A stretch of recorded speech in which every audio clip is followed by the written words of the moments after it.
हा लोकशाहीचं मूळ असलेला कणा त्याला शाबूत ठेवण्याचं काम या नगरपालिकेच्या निवडणुकीमध्ये करायला पाहिजे।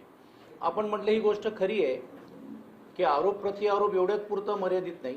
सर्वसामान्य एका व्यक्तीच्या घरी जर 25 लाख रुपये जर मिळत असतील आणि तुम्ही बघितलं असेल की एक दिवसाचा दौरा म्हणजे सकाळी जाऊन दुपारून हेलिकॉप्टरने येणारा दौरा असताना पण आता प्रमुख राज्यांच्या नेत्यांना मोठमोठे बॅग्स घेऊन फिरावे लागत आहेत। यातूनच हे स्पष्ट होतंय की हे दौऱ्यासाठी चाललेले आहेत, प्रचारासाठी चाललेले आहेत की रसद पुरवण्यासाठी चाललेले आहेत। आणि कोकणातला एक प्रसंग तुमच्या सर्वांच्या समोर आहे। असंच अनेक भागातून ती तक्रारी होत आहेत। काही ह्याच्यामध्ये कोल्हापूरमध्ये निवडणूक आयोगाने कारवाई करण्याचं काम केलं, परंतु निवड ऑफिसला धाडी टाकून काय होत नाही।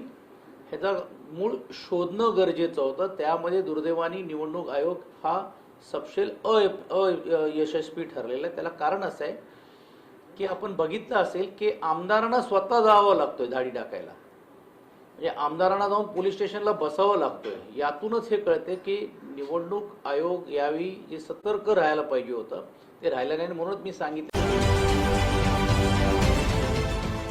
देश विदेशातील प्रत्येक घडामोडींचे लाईव्ह अपडेट मिळवण्यासाठी आता साम टीव्हीच्या सर्व सोशल मीडिया प्लॅटफॉर्मला लाईक, फॉलो आणि सबस्क्राईब करा।